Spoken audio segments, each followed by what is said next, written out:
Hess. I'm a professor of chemistry. I am finishing up 10 years as Dean of the College of Arts and Sciences, and as part of that tenure, I was actually the Vice President for Academic Affairs before we had Provost, which meant I was the Chief Academic Officer for the university. But I've been a chemistry professor here for going on 23 years now. I suspect as a kid, you didn't say, hey, I want to be the chief academic officer at a university or a chemistry prof. What did you want to do as a kid? When I was in high school, I figured I'd be an engineer. And I'd applied and been accepted at Purdue University. I was good in math in high school. I was good in physics. I was good at those things. But I also I took a humanities class when I was in high school, and I thought it was great. So I've always I like to think of myself as broadly read, although much of the long list of books that you have to read, I haven't read.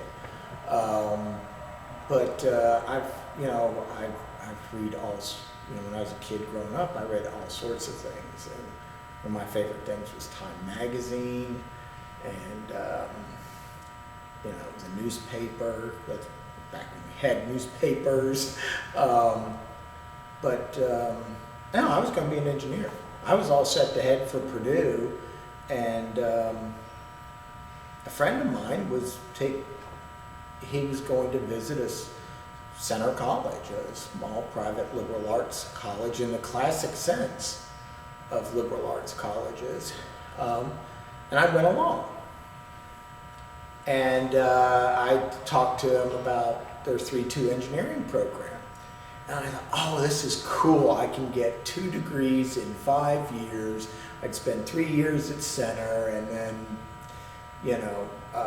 get a degree in probably physics from Center, and I'd end up finishing out in engineering somewhere, and they had a number of schools. So I was all headed there.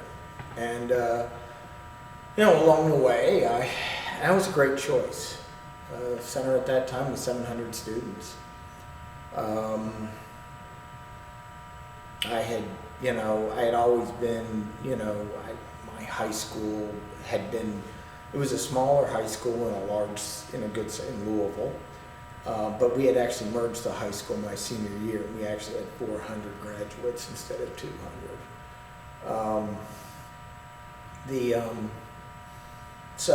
Center was smaller than my high school, and I took to physics and math, and I was just motoring right along.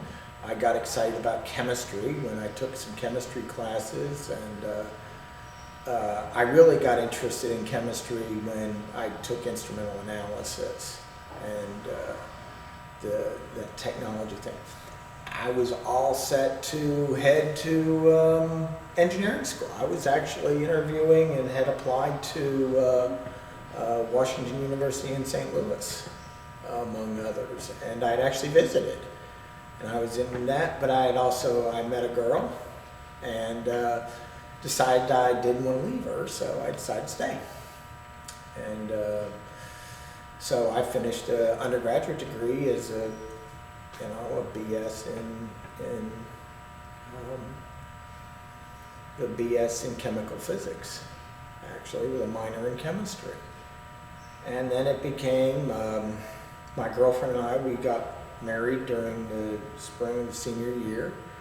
And it became a question of what to do next. And I actually was job interviewing for chemistry positions. And I interviewed at a place called Ross Laboratories in Columbus, Ohio, for an essentially a technician type position. I'll never forget, the guy asked me point blank, why aren't you going to graduate school? Because and I was like, I'm thinking about it. Well, that was kind of an interesting time, because at that time I was also like, well, what jobs am I going to get with this degree? And I remember talking to a faculty member, and really kind of very little help. My advisor was not a lot of help on this. But there was a guy who had been a center grad, who was a faculty member at Texas A&M in chemistry, and he was passing out brochures and things like that because he was up for homecoming or something, and I had just taken one, and we talked about grad school. My spouse was much more interested in grad school. Her father was an engineering professor at a school in Tennessee, and so she knew she wanted to go to graduate school. Me, I took the GRE on Lark. But I think it was those. I always was open to other things. Okay, I didn't have a grand plan. There's a lot of people who have those. I don't. Grand plans are. I think ahead and I think about things, but I don't discount things. I always look for what's possible. I like to see possibilities in everything. Is that something I can do? Sure, it sounds like fun. While at Center, I got involved with a theater program, and kind of started kind of weird. It was my work study, but I got involved. It's going to sound like this girl made a huge impact. I guess she did. She was actually involved in theater. She liked to make costumes. I started getting involved. I started building sets. And by the time I was a senior, I had actually designed 2 sets that were on. I'd been master carpenter on student productions. Students would ask me to design, my friends in the theater department asked me to design a set for them for their play. Those kinds of things. I took scene design as my humanities elective. And, but it was fun things like that. So always looking for those things. Never, and having the confidence that, I can do that, and just try it. Well, you talk about seeing possibilities, so I wonder, is there a dream job out there that you have that you say, this would be my dream? That's the problem. I don't have the dream job. I do probably now. In a lot of ways, I find the idea of working with young people, and as a college faculty member, that's exciting to me. 10 years, I've been a faculty member, I've been involved in administration, whether as division chair or as the VPA and dean for 15, 17 years, something like that. This isn't, but did I ever envision that? I'm going to be a manager and do this. Do I have aspirations to be a president? No, not really. I enjoy a lot of the aspects of the job. I enjoy helping. I view my job as dean as one, how can I support the faculty to do what they want to do? Okay? How do I, is it my vision? No, it should be their vision that we're steering in a way to get to because it's about all these different personalities coming together to provide that education.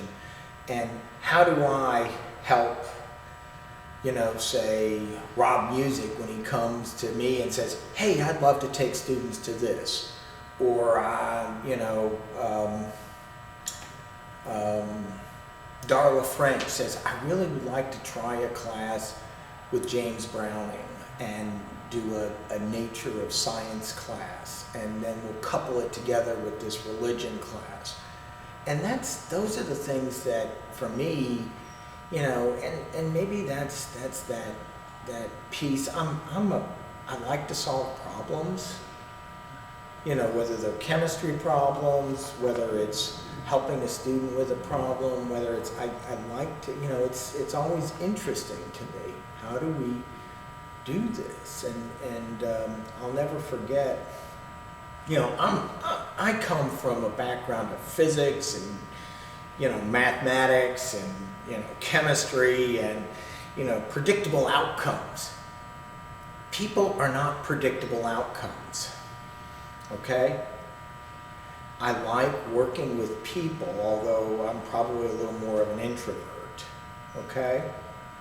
I'm one of those that when you do those tests, the Myers-Briggs or whatever it is, I'm like straight down the middle, okay? I'm not heavy one way or the other. But I like working, but I'll never forget my sister who's a business major. She was in finance and she's a big wig with Coors Bottling. I remember having an argument with her one night. We were talking about why do we keep trying to change things? And finally she said, Tom, people are not little cogs. Every person is different. And that became the big challenge, okay? So how do you find the best way people can work together, right? I mean, that's what's exciting and fun. And students, it's exciting and fun. Well, helping a student solve a problem. As dean, I see a lot of these and I always considered my office as dean to be the office of last resort, okay? There was nowhere else to go, okay? Either we had to figure out what the problem is, identify it, and come up with a solution that was amenable to everybody within the framework of whatever rules we're trying to get through, okay? And part of that is saying no, but part of it's also saying, well, you're asking me about this, but how about we look at it this way? And being able to see all sides of the problem and not try to squeeze it one way to make it fit. My version is let's look at it, analyze all of this, and make everything fit. So the ideal job for me is a job that works with, and I like working with young people, to solve, and get them to the next step so that they can be successful. I've told a lot of parents over the years, our goals are your sons and daughters' student success. And I think that's what their goals are. And I've always asked them let's partner. Let's solve it. Right, so when you talk about being a problem solver, I wonder in your life, was there something that, it doesn't even have to maybe be a problem, but was there something that spurred you on to the life path that you're on now?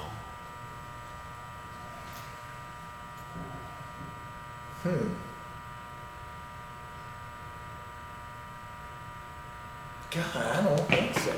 Okay, well, so I'm because that would make it too simplistic. In some ways, it's the life path I'm on. One small change, I could have been somewhere else. If Los Alamos had said, "Yeah, we've got a fully funded postdoc," I would have been a postdoc at Los Alamos. And probably heading off into a different career path and a different place. And I would have found my enjoyment. I would have found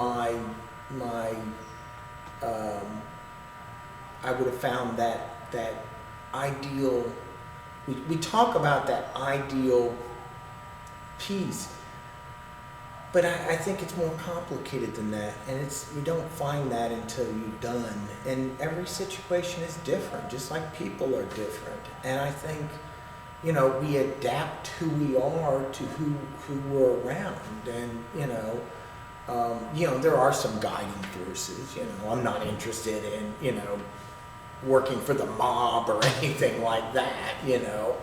Or I think or if. That's because I've been on teams. I played football in high school. I wrestled in high school.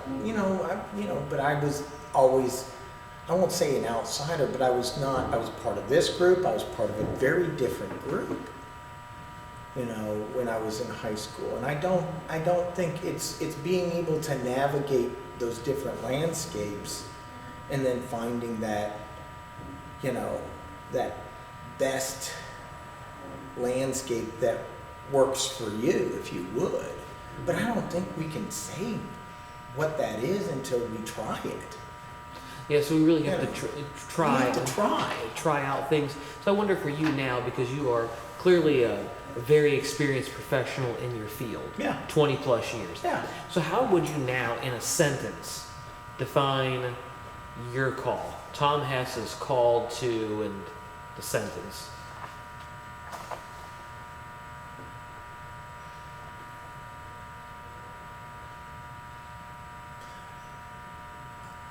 I want to say it's a call to serve. Okay? And I know that sounds really kind of almost trite in some ways. And I've not read anything on servant leadership or leadership in general. That stuff isn't really interesting to me. It's not going to tell me how to be. Okay? I like helping people in a way, in a way that I can help people. Okay? And maybe it's part of me that wants to, I joke the dean's job is nothing but a firefighter. Different problem walks into the room every day. It's wearing. Because you never spend a lot of time following. You solve a problem in an hour and you never really get to follow up. But I think that's, and I look at it, I find it amusing because I talk to a lot of students about med school and things like this, and I'll ask them, why do you want to go to med school? They'll say, I want to help people, and I'm like, and as if I don't, as an educator, oh my God. Paul Patton is always he tells people when he talks about education that we're basically without education, we'd be in the Stone Age, essentially.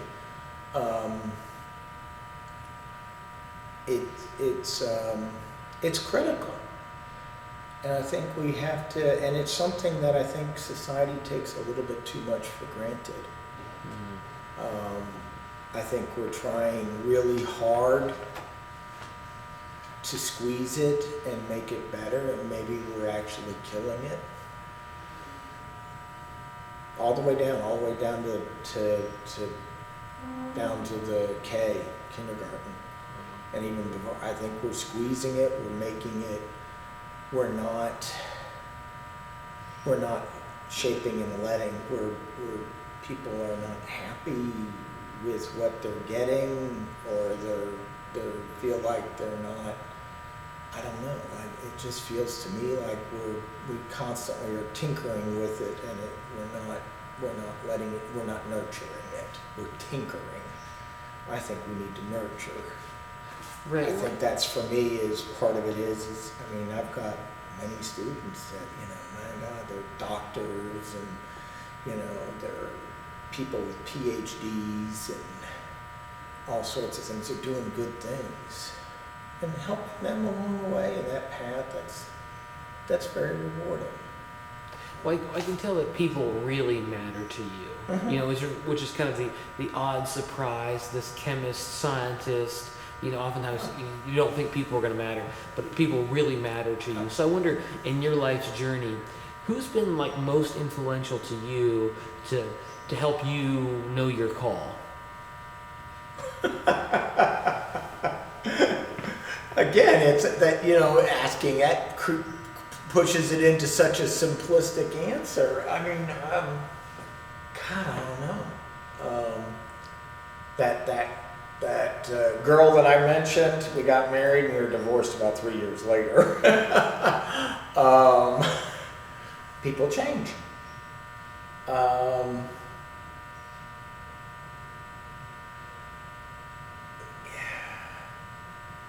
Any one person,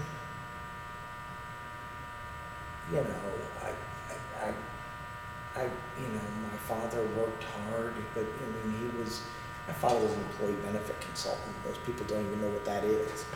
He was brilliant at math.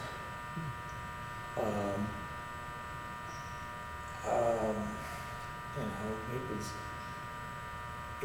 finished as a non-traditional student, but he worked hard, but were we necessarily very close? Really? My parents let me, they trusted me when I was a kid. But I didn't push the boundaries like a lot of kids.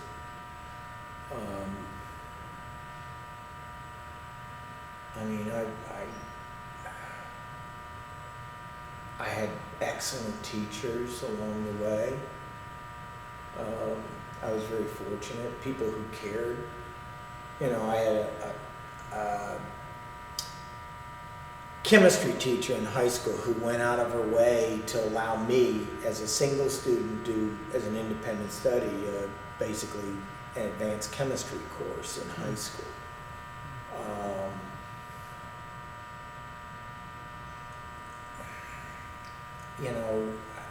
When I was in college, I worked on a landscape team, and those people, welcomed me, even though I was just a college kid there for the summer, and were very supportive and just good people. I had great college faculty members. A couple probably influenced me more than others. Would I say I angled to emulate them?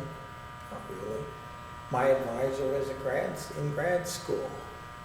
Dave was much more hands-off. We used to joke, Dave don't come down. All he does is come down and twiddle the knobs and screw up the experiment. He was brilliant. Had his flaws. I think from him I learned that you can remake yourself. He was a chemist. When he was in grad school, he was a physical chemist. He went and spent 3 years postdocing in Berlin. Came back, worked in industry. Left industry, came to Texas A&M, was a catalyst researcher, learned surface science while he was in Berlin. But then while he was at Texas A&M, while I was there, I watched him turn himself into an environmental chemist. And it was just like, that seems interesting to me. And he would just study it. He used to joke, he says, I'm just going to write a review article on it. I'll learn everything there is to know about the current state of affairs, process it, and write a grant. And he redefined his entire career in basically a year or two. But he did that because he had that broad base. And everybody that I know that has that broad base can rise as high as possible. And so, those are examples. I'm not going to say I emulated any of them. When I got here, my colleague in chemistry was a guy named Fred Hopp. Oh my God, the best thing in the world to happen to me was to work with somebody who had 25 to 30 years of industrial experience and teaching experience. And I was here before him. We hired him, but for 10 years, we were the two chemists. And I learned so much from him about how to be a good chemist. Okay, how to teach, how to set a standard and a set of expectations, and hold students to them. To say there's one person is, again, I think it's too simplistic. I really do. Sure. So, but to get to where you're at today, what did you do to position yourself for that? Well, a little bit of luck. I ended up here. There's a funny story about that, but I think once I became was hired here. I mean, I was not aimed at this. I was probably aimed at industry. I didn't do a lot of teaching in grad school, any of that. I was a researcher. And once I got here, I got involved with anything that I could. And, you know, just sit down with smart people and talk through and work through problems. And I was very fortunate. I had the opportunity very early on to get involved with the university. About 3-4 years after I got here, we got started on what was then our self-study for reaffirmation of accreditation. And it's a big deal. This is a big deal. And Hal Smith, who was president, and Wally Campbell, who was the dean, tapped me to be the chair of one of the biggest committees, and that was educational programs. And in doing so, I learned about every single program on this campus. We had a fledgling medical program. We had, you know, we had 20 majors. We had education programs that was trying to get itself sorted out. I was helping there, design some new courses. I didn't know what I was doing. But I'd research and do a little, I'd learn, I'd think about it and do. And as, you know, that process wound down, I knew a lot. I basically spent 2 years studying the University of Pikeville, then Pikeville College. And I could tell you all about it. And I had chaired, and the dean, Wally Campbell, had asked me to help out with some things, catalog review. You know, so I'm, you know, going through and help editing the catalog and stuff. So I learned everything there was to know about this institution. But I cared about it. You know, it wasn't that I thought it was drudgery. This was kind of interesting to me. This was new and different. So I learned all there was to learn about, you know, I became a division chair. And I took the previous chair was, you know, probably more just, you know, signature, take care, you know. I made it more about how do I enhance things in a small way. We made some changes in the classrooms. We used to have these horrible screens, and we didn't have projectors, and, you know, those kinds of things. And, you know, trying to make things better.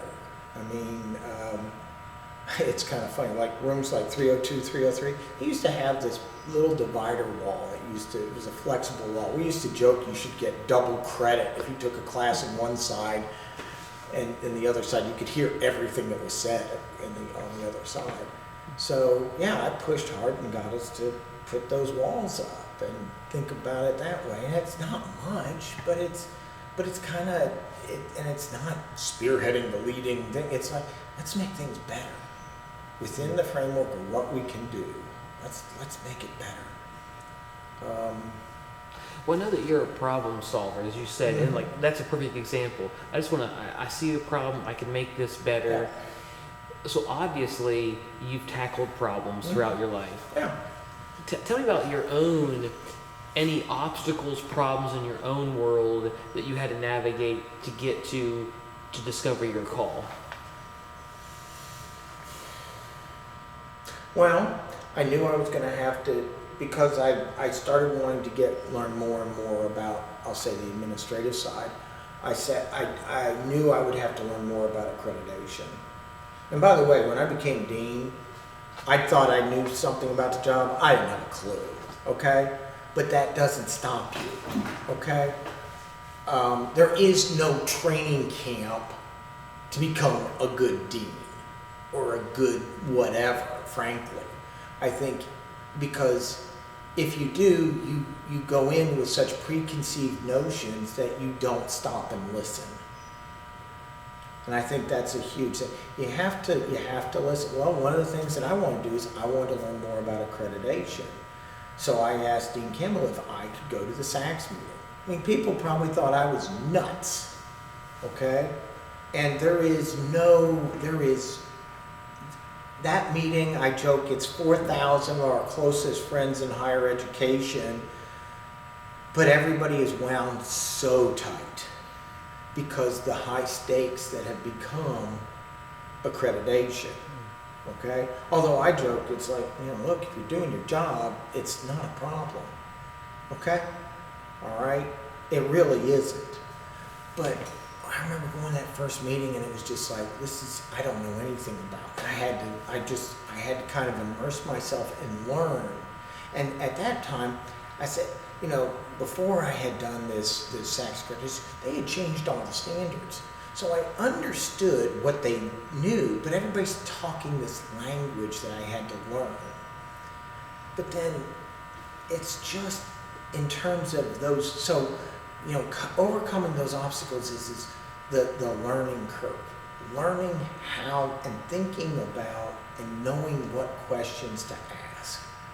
Okay?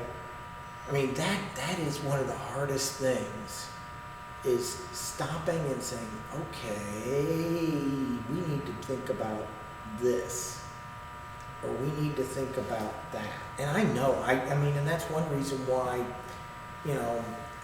anytime, I joke, it's anytime we have the opportunity to hire someone new is an opportunity to change and learn more. I mean, I really enjoy the hiring process because I get to talk to all these neat, interesting people that are applying for, say, a biology position, or maybe an English position, or a religion position. And you get to hear some really, interesting tales and just what do they think? I'm not really answering your question like you want. Is there a certain, those little the challenges. One of the big challenges for me has always been is telling people that they're doing a bad job. Okay? When I look at the half-filled glass of water, I see a half-filled glass of water and it could rise. I see potential in all. And I've come to firmly believe, well, if that's not the right thing, maybe we can shift somebody over and do something a little different and make them a better fit. It's kind of like going back to that idea of those cogs. It's kind of like, okay, if we adjust this here and push this here, and if we can get them to do this here, it can be better. Finding people that right fit. But it's hard when you have to stop and say, stop, you need to do a better job. And, usually I'm trying to be encouraging and encourage people. I'll say, we need to do better. How can we do that? What do we need to do? What kind of professional development do we need? But that's hard, because that's not who I am. I'm not here to tell you how to do your job. I'm here to help you. My view is how can I help you, let you do your job better? Yeah, that's obviously a huge part of your life, right? It's like trying to help people be the best selves, excel, solve their own problems, all that kind of stuff. Yeah. So in obviously all of these years as a prof and administrator, dean, you've dealt with tons and tons of students. Yeah. So when you're back in the classroom this year, if a student comes to you and says, hey, Dr. Hess, I am just struggling to try to figure out life, what closing advice would you have for people who are trying to discover or figure out their call? I've had to do that a few times. Teaching general chemistry, it's the gateway course to all the major health professions: med school, pharmacy school, dental, optometry, you name it. Unless you're going to be a nurse, you're going to have to go probably through general chemistry. And a lot of kids come not knowing what they want to do, but their parents want them to do something well. Their parents want them to have a good life. okay? They want them to not work in the mines, used to be the mantra.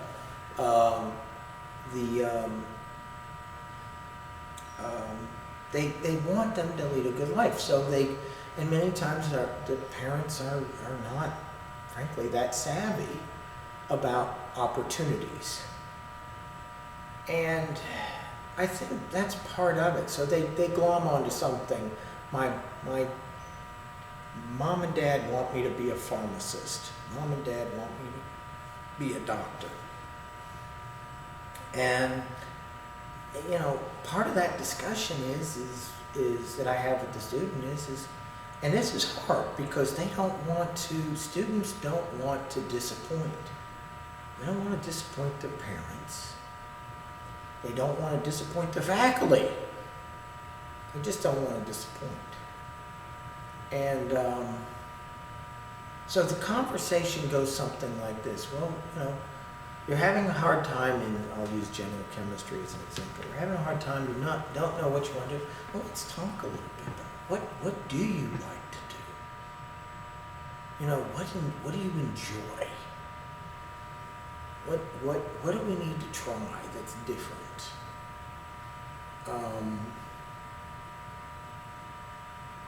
And then I start thinking about all the different possibilities along those lines. I had a young lady once say, I like to write. And then we started talking about communication as a major. And the importance that you get out of a major is so much more than it's not about the training. It's about the education. It's about learning to do research. It's not the content you learn, usually. It's about the process. And we talk a bit about that. And the importance of, if it's writing. I don't care. We need good writers. We need good writers in the sciences. We need good writers, and we need people that can go out and work in business and write clearly and clearly articulate. I mean, if nothing else, we certainly have a communication problem. And how do we, and there's lots of opportunities for that. I mean, if you were to ask, a businessman what he craves, he wants an employee who can think for themselves. He wants an employee that will buy into the direction they're going, think for themselves, solve the problem so they don't have to. The last thing you want as an employer is to have to tell somebody how to do their job. And then, or have them not do what you want, somebody that thinks, right? So that's where I kind of aim that conversation, and we see where it goes. We talk about what we could do different. If we really do want to talk about the importance of, well, do you know what a pharmacist does? Okay. You talk about medicine. Have you ever spent any time with a doctor other than being examined? We talk about, I'll use medicine as an example. We talk about the importance of understanding that you're going to get into somebody's personal space far closer than anybody else. And you have to learn to do that with a great deal of diplomacy, with empathy, with sympathy. You've got to be very thoughtful about that. You have to do it in a way that's not invasive, because that's what it takes for you to do your job. And so it takes far more skills than just being great at math and science to be a good doctor. It takes a lot of those other skills. And so we talk a lot about those things and just opportunities and what they're thinking and what they feel like they want to do. And sometimes, I hate to say this, talking to students, there's students that I've talked to that says, I'm not sure we have the degree program for you. Okay? We need good plumbers and electricians. We need good dental hygienists. We need good everything. And we all have a place, and we need to be happy with what we do. God, I can't think of anything worse than being unhappy at work. If you aren't happy with what you're doing or where you're doing it, then change. You know, and that's a risk. I mean, I'm not a huge risk taker. But it's a risk, and I admire people that can pick up and, you know, change those things on a dime. I'm very fortunate. I got lucky. I found a great career path as a higher ed faculty member. And I've just about worn out all the different paths other than being, say, a president. But I don't know that I want to be a president. I don't know that I want to try to go talk people out of their money. I think I can do it, but I just don't know that that's, because I think I'd much rather work with kind of the younger people and see where we can get them and have that beautiful interaction that comes from educating students.